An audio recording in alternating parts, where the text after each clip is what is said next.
Y en UCI no solo están quienes no se han vacunado. En UCI también está la educación pública. Por un lado, porque la mayoría de escolares sigue sin volver a las aulas, y por otro, por este escándalo que desató la filtración del examen y respuestas que rindieron más de 250.000 maestros.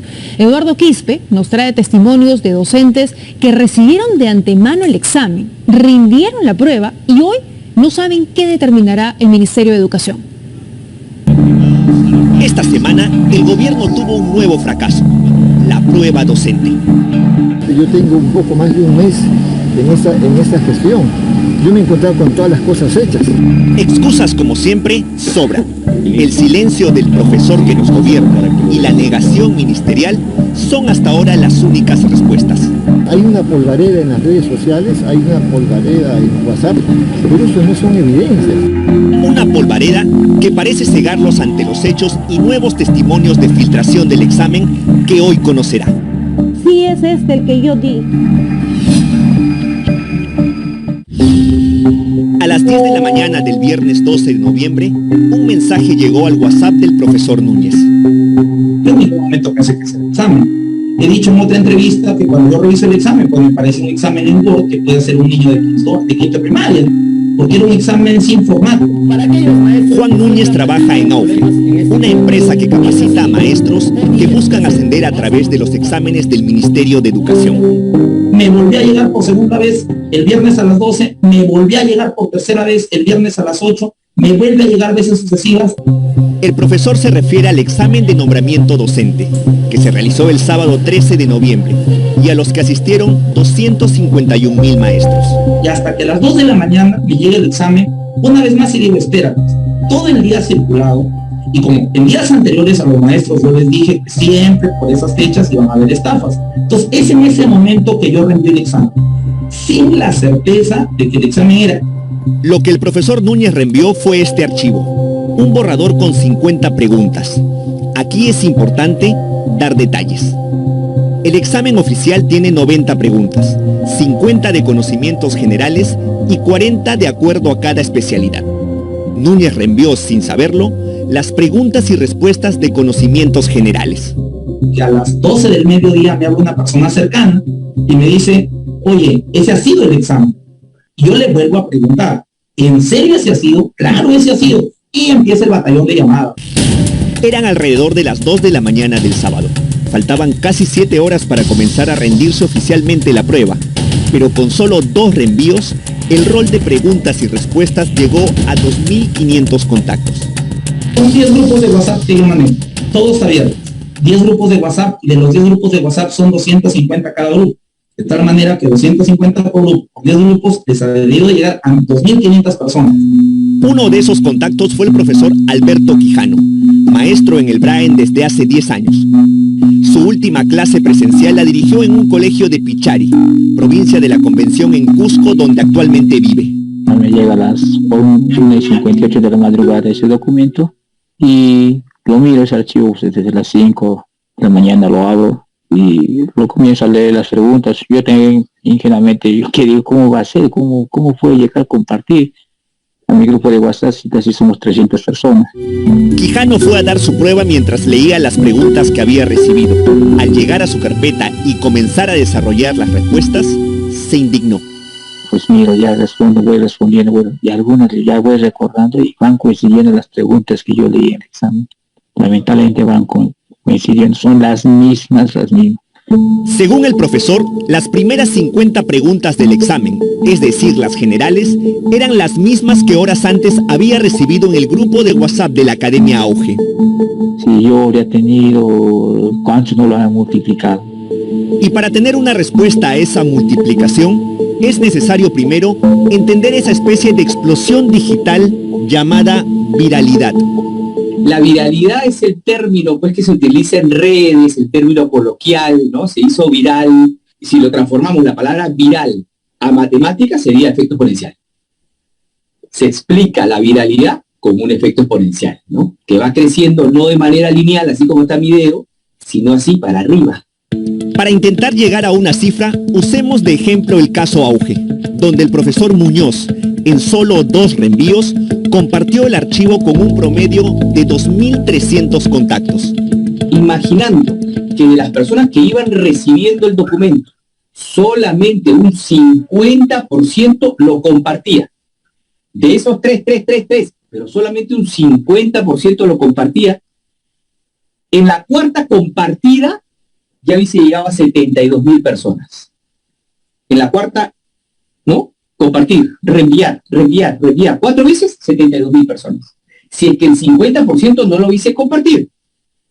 Si es que, por ejemplo, nos vamos a un 75%, somos un poquito más duros. En esas mismas 4 pasadas, Eduardo, más de 200.000 personas hubieran recibido el documento. Pero el caso Auge no es el único. Otro grupo de maestros afiliados al sindicato FENATEP también denuncian que la prueba se filtró antes del examen. Así lo asegura el profesor Arosti. ¿Cuál es la prueba que tienen ustedes para hacer esa denuncia? Las pruebas pues son los contenidos, los pantallazos que han enviado los maestros, ¿no? ¿Los pantallazos son de qué grupo? San Román, ¿no? También son de Auge, también son de diferentes maestros que no pertenecen al grupo, pero los han enviado porque saben que son monodirigentes, pues. San Román es otro grupo de estudios donde la información se compartió desde las 6:34 de la mañana, 2 horas antes de que empezara el examen. En este grupo de WhatsApp, profesores, ¿de qué regiones había? Son regiones de Andahuayla, ¿no? De Junín, también de Cusco. Los profesores confirman que la filtración no solo fue en grupos de estudio, sino también en la de algunos dirigentes, incluyendo su gremio. ¿El grupo de FENATE contratados cuántos miembros tiene? 245 en un solo WhatsApp, pero hay diferentes grupos. Ahí tenemos prácticamente los dirigentes, ¿no? Y en esos grupos también estuvo circulando el examen antes de darse. Algunos, más en los otros grupos como el de San Román. Los profesores reconocieron también las 50 preguntas de conocimientos generales. ¿Cómo se puede comprobar eso? Por lo que uno da el examen, mis compañeros, mi persona también, y al corroborar son los mismos textos, son los mismos contenidos. Por eso que nosotros decimos que es el examen. No serán los mismos formatos, de hecho, ¿no? Pero es un borrador. El contenido es idéntico, las preguntas es idéntica, las opciones son idénticas. Pero la filtración fue más allá de los grupos de estudios y de los grupos sindicales. Llegó, aunque usted no lo crea, hasta los grupos de Pichanga de Juanjuy, en la región San Martín. ¿Cómo se llama su grupo social?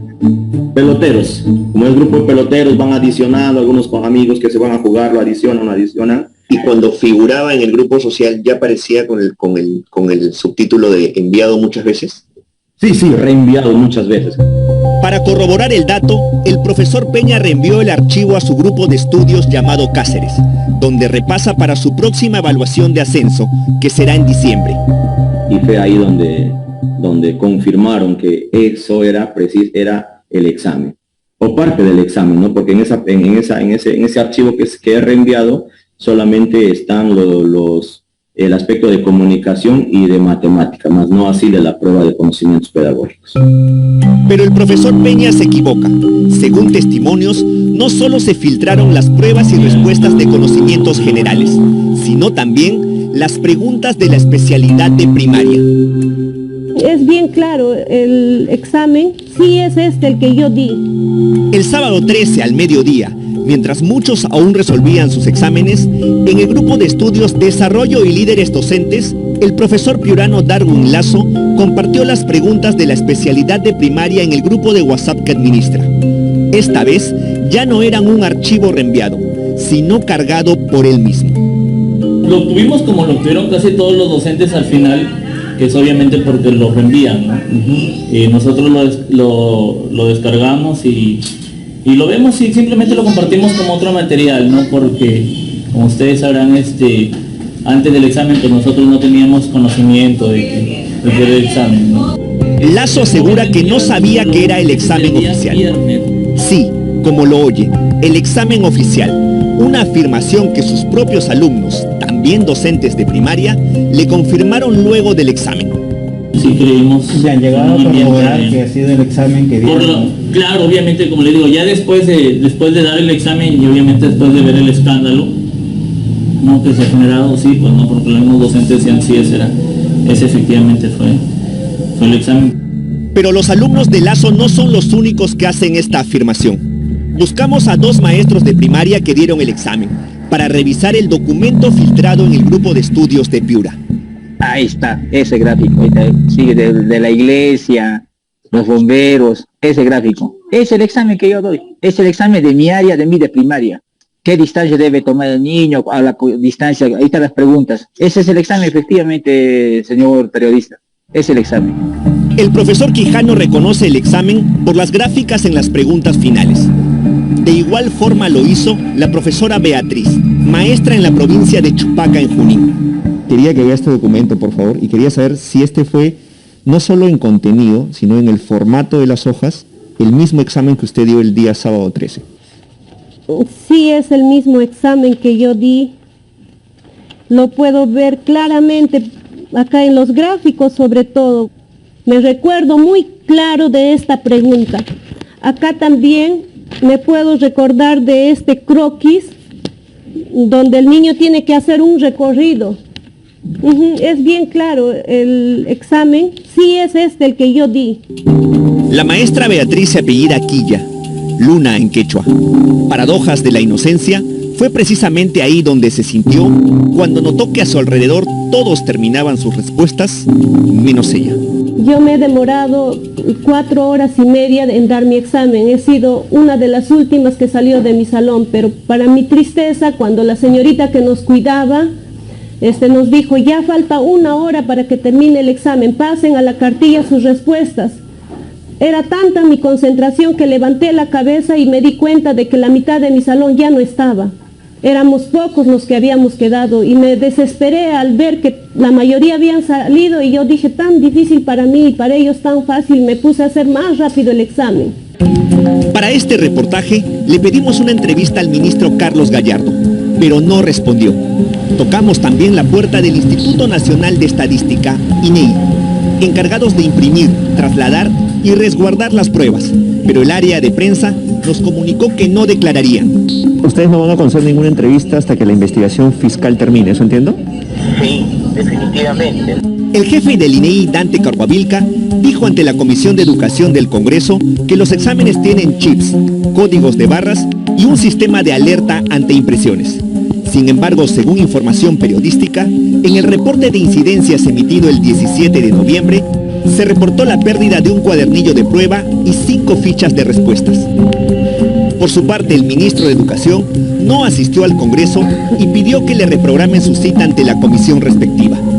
Mientras tanto, la indignación en los maestros que jugaron limpio crece día a día.